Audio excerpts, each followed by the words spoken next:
The glittering world of Hollywood often appears from the outside like an impenetrable fortress of perfection where glamorous celebrities glide down red carpets, flash flawless smiles for the cameras, and speak about each other with a carefully calculated, publicist-approved level of mutual admiration. We see them exchanging warm embraces at award shows, praising each other during promotional press junkets, and sharing seemingly candid moments of friendship on social media that make us believe the entertainment industry is one giant, happy family. But beneath that highly polished surface, away from the strategically placed studio lighting and the watchful eyes of high-priced talent managers, lies a completely different reality that is filled with raw human emotion, intense competition, and deep-seated personal animosities. The truth is that celebrities are just as susceptible to pride, jealousy, and anger as anyone else, and when the pressure of constant public scrutiny becomes too much to bear, the facade of professional courtesy begins to crack in the most spectacular ways imaginable. Most of the time, celebrities use interviews as a highly controlled platform to talk about themselves, highlight their philanthropic efforts, or promote their latest upcoming cinematic and musical projects to the masses. Sometimes, however, the temptation to vent becomes too strong, and they choose these exact same public forums to bring up their deeply personal drama, settling old scores and airing dirty laundry for the entire world to see. If you enjoy diving deep into the hidden layers of pop culture history and want to stay updated on the most fascinating stories from the entertainment world, please consider subscribing to our channel and hitting the notification bell right now so you never miss an episode. When a major public figure decides to say something explicitly negative about someone else, especially another equally famous celebrity, in a massive public forum like a late-night talk show or a major magazine feature, they are essentially throwing down a gauntlet. They often assume that their status or the fast-paced nature of the modern news cycle will shield them from any real consequences, or that their target will simply choose to take the high road and remain silent to avoid a prolonged media circus. But in the age of instant communication and relentless media coverage, that silence is becoming increasingly rare, and those who dare to talk trash in the press might just receive a very public, incredibly sharp reply that echoes across the internet for years to come. The dynamics of these public confrontations are fascinating to observe because they reveal the true personalities behind the carefully crafted public relations personas we see every day. For decades, the mainstream media has acted as a battleground where these elite figures wage wars of words, using journalists and talk show hosts as unwitting conduits for their grievances and professional rivalries. What begins as a seemingly offhand remark in a magazine interview can quickly transform into a full-blown cultural moment, capturing the attention of millions of fans who eagerly line up to take sides in conflicts that define entire eras of pop culture. To understand how these intense rivalries ignite, we have to look closely at the unique environments that breed them, where massive egos, immense wealth, and constant competition for the public's fleeting attention create a volatile environment just waiting for a single spark. Consider the high-stakes world of book tours and cinematic promotional campaigns, where stars are forced to sit in front of microphones for hours on end, answering the same repetitive questions until their filters naturally begin to wear thin. It was during one of these intense promotional periods in the mid-2000s that a massive clash of ideologies occurred between two of the biggest names in the entertainment industry, setting the stage for a legendary public feud that people still talk about today. Brooke Shields, a deeply respected actress who had been in the public eye since her childhood, decided to use her platform to shed light on a deeply personal and often stigmatized medical issue that affects countless women around the world. After giving birth to her first child in the year 2003, she experienced a severe case of postpartum depression, a debilitating condition that left her feeling completely overwhelmed and disconnected from her normal life. Recognizing that she needed professional help to navigate this dark period, she consulted with her doctor, who subsequently prescribed her a much-needed antidepressant medication that allowed her to regain her mental balance and stability. Recognizing the immense value of her experience, she courageously chose to share her difficult emotional journey with the public in her deeply personal 2005 book, which was titled Down Came the Rain: My Journey Through Postpartum Depression. She bravely embarked on an extensive book press tour to spread awareness about the condition, hoping to destigmatize mental health struggles for mothers everywhere. But her path unfortunately crossed with another Hollywood heavyweight who operated under a completely different set of beliefs. At that exact same time, megastar Tom Cruise was traveling the globe to promote his massive blockbuster movie War of the Worlds, and as a deeply devout and outspoken Scientologist, he held a rigid ideological opposition to all forms of prescription drugs and modern psychiatric therapy. Rather than focusing solely on his own cinematic project, Cruise decided to use his massive media platform to publicly criticize Shields for her medical choices, openly calling her approach dangerous during a highly publicized interview with Access Hollywood. He boldly claimed that when someone says medication has helped them, it is merely a temporary way to cope rather than a real cure, asserting that there is absolutely no scientific basis behind these psychiatric treatments and that they cannot cure anything whatsoever. He attempted to soften the blow by stating that he cared about Brooke Shields because he thought she was an incredibly talented woman. But he then took a direct jab at her professional standing by telling the interviewer to look at where her career had gone. This incredibly condescending public dismissal of a serious medical condition and a fellow actor's professional career did not sit well with Shields, who refused to let the insulting comments slide without a powerful response. Instead of engaging in a petty shouting match through tabloid headlines, she chose to deliver a sophisticated and devastating comeback by writing a brilliant op-ed for the New York Times, which she pointedly titled "What Tom Cruise Doesn't Know About Estrogen." In this widely read piece, she took a wild guess and stated that Mr. Cruise had never suffered from postpartum depression himself, fiercely defending the reality of the illness and the validity of medical intervention. She concluded her powerful written response by stating that if any good could possibly come out of Mr. Cruise's ridiculous public rant, everyone should hope that it at least brings much-needed attention to a serious disease that affects millions of mothers. This sharp exchange was a perfect example of what happens when one celebrity decides to publicly judge another's private life. But as we will see, these high-profile clashes are not just limited to ideological debates about medicine and health. The world of reality television and lifestyle branding has also proven to be an incredibly fertile ground for these kinds of bitter, long-running public disputes, where established icons frequently clash with newcomers who are trying to carve out their own space in the lucrative market. The legendary Martha Stewart, who has spent decades building an unparalleled empire in the lifestyle, cooking, and home decor business, has never been one to hold back her true opinions when she feels her territory or her standards are being challenged by outsiders. Her formidable reputation and sharp wit have made her a terrifying force in the industry, and she has proven time and again that she is not afraid to speak her mind, regardless of how famous her targets might be.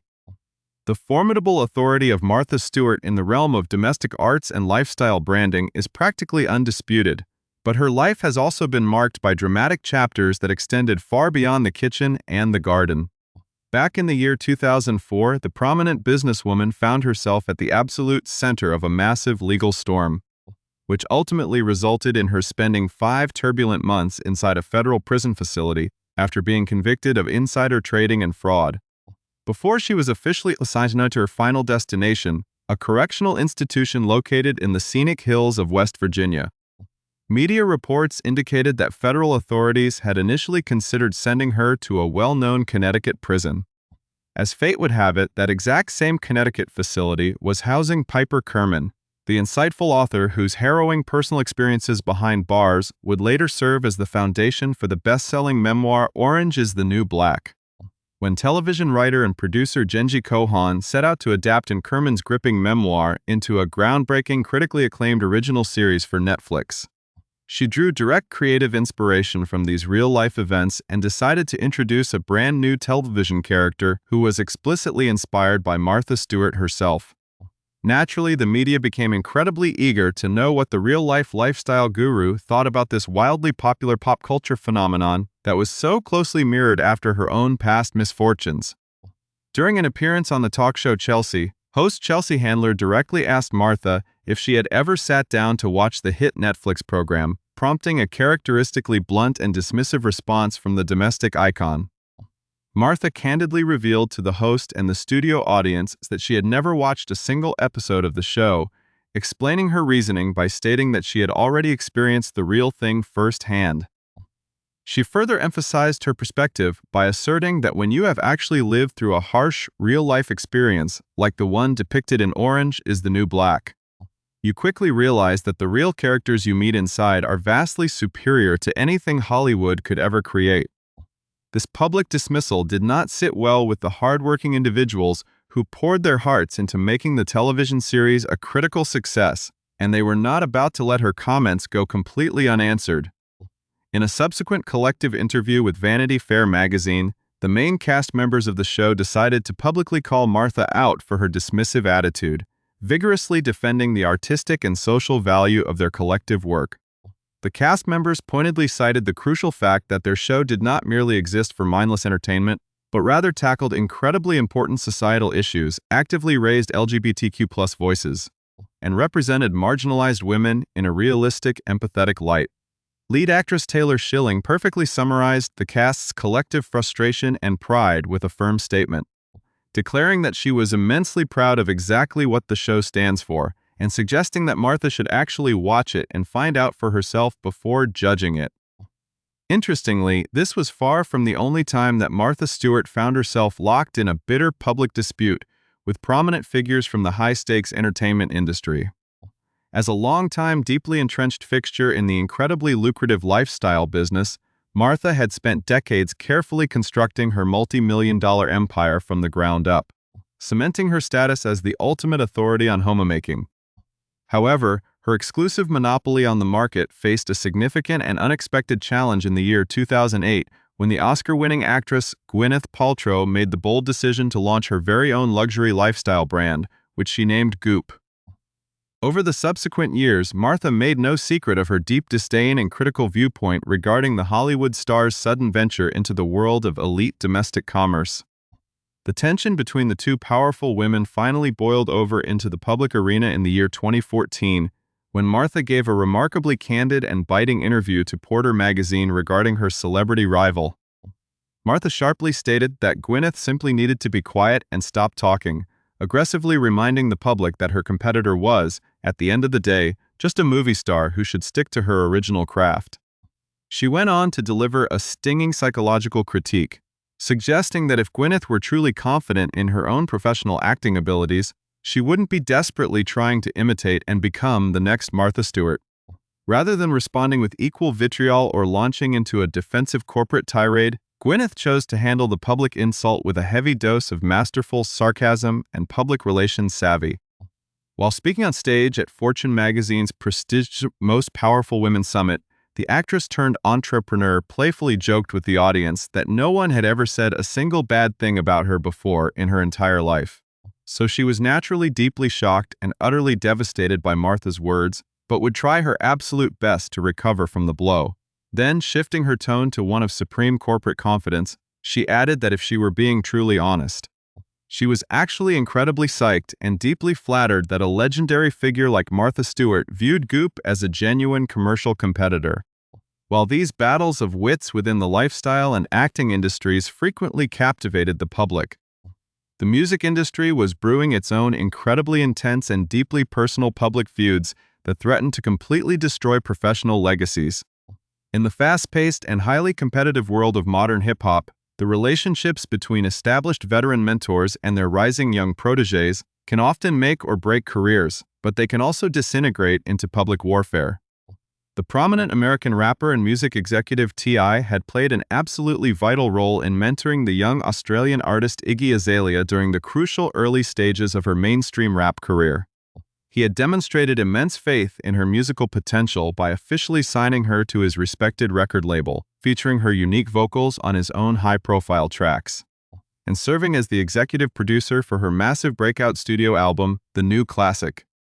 For years, he provided her with unwavering professional and personal support in the media, but by the year 2015, the professional relationship had turned incredibly sour, leading him to abruptly cut all ties with her. The true depth of his lingering resentment and regret finally came to light in the year 2019, during a remarkably raw interview that the rap veteran conducted with the media outlet known as The Root, T.I.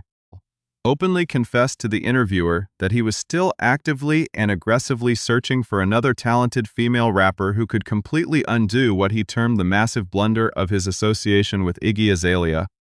He went on to describe her career as a permanent tarnish on his otherwise illustrious legacy as a music executive, comparing his mistake to the ill-fated time when basketball legend Michael Jordan famously abandoned his sport to play minor league baseball. Iggy Azalea was absolutely not going to take this public humiliation lying down, and she swiftly took to her social media platform to launch an incredibly fierce counterattack. In a series of highly charged, detailed tweets that she later chose to delete from her profile, Iggy urged her followers to imagine the sheer absurdity of T.I. thinking that she was somehow his absolute biggest professional blunder. She patronizingly addressed him by his well-known nickname, saying, "Tip, sweetie. We have a whole long list of blunders for you to look at." She teasingly hinted at the immense amount of private information and explosive tea that she could easily spill regarding the absolute bullshit of his executive career. Ultimately, she stated that the public could clearly see he was just incredibly salty, before delivering a devastating personal critique by calling him a huge misogynist who had never been capable of having a normal conversation with any woman without speaking down to her like a cheap fortune cookie. This explosive breakdown of a once fruitful creative partnership perfectly illustrates how quickly deep-seated industry resentment can spill over into public view, turning former allies into bitter adversaries who use the media as a weapon to dismantle each other's reputations. Whether it is a dispute over reality television representation, an intense commercial rivalry between lifestyle empires, or a bitter falling out between a hip-hop mentor and his student, the entertainment world remains a continuous cycle of public call-outs and sharp comebacks that keep the audience forever hooked on the unfolding drama. The relentless nature of public call-outs in the entertainment industry ensures that no genre of celebrity is immune to the occasional spectacular outbreak of interpersonal warfare, where long-simmering tensions suddenly explode on the international stage. As we examine the final chapters of these legendary feuds, we see that the battle lines are drawn not just in magazines and social media posts, but directly through the very art forms that these celebrities create. Take, for example, the decades-long friction that existed between some of Hollywood's most critically acclaimed male lead actors, where questions of artistic integrity and commercialism frequently clashed. In the year 2005, the Oscar-winning actor and frontman of the band 30 Odd Foot of Grunts, Russell Crowe, made headlines when he publicly criticized several of his high-earning peers for what he perceived as a dilution of their cinematic craft. According to widespread media reports published by The Guardian, Crowe took a direct shot at his contemporaries by proudly declaring that he personally refused to participate in lucrative international commercial advertisements. He pointedly remarked that he wouldn't do ads for luxury suits in Spain like George Clooney, or promote commercial cigarettes in Japan like Harrison Ford, adding that seeing Robert De Niro advertising American Express was deeply disappointing to him. George Clooney quietly held on to a grudge regarding those condescending remarks for nearly a decade, waiting for the absolute perfect moment to deliver a sophisticated, devastatingly witty counterpunch to his Australian colleague. That moment finally arrived in the year 2013 during a comprehensive, career-spanning profile interview with Esquire magazine, where Clooney gleefully brought up the old insult. Clooney recalled that Crowe had put out a public statement essentially labeling himself, Harrison Ford, and Robert De Niro as total corporate sellouts for their commercial work.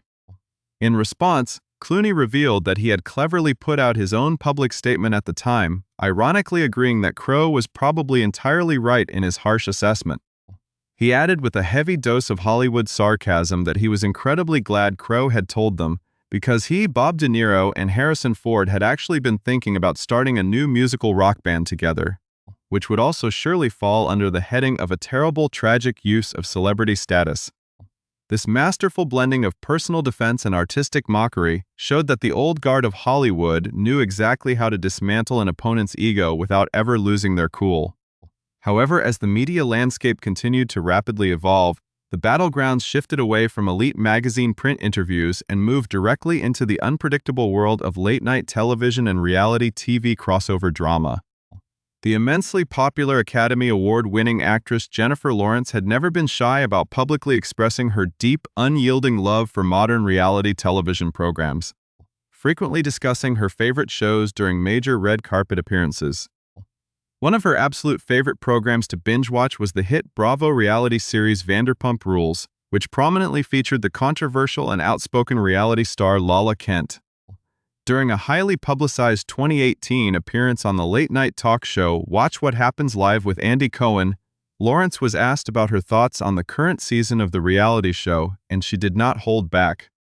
The A-list actress boldly declared to the cameras that she thought Lala Kent was completely fake as a person for constantly turning her on-screen enemies into sudden best friends.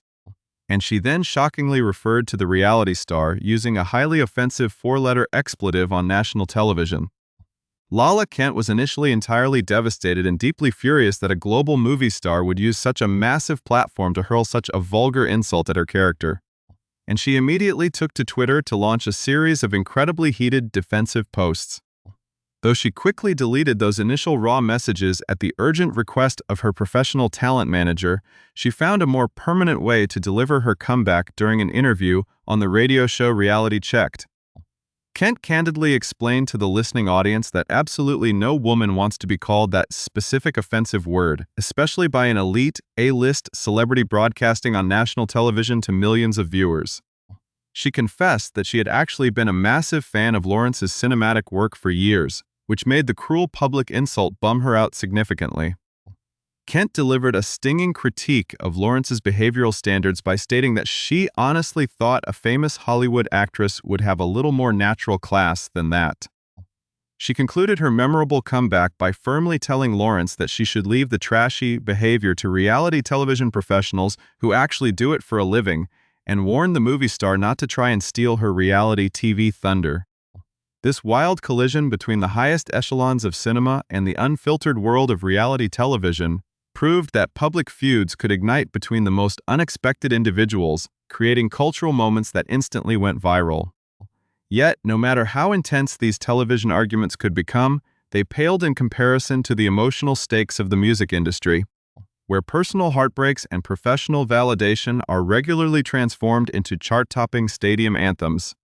The complex relationship between pop superstar Taylor Swift and singer-songwriter John Mayer remains one of the most heavily analyzed chapters in modern music history, originating when they briefly dated after recording a duet titled Half of My Heart in the year 2009.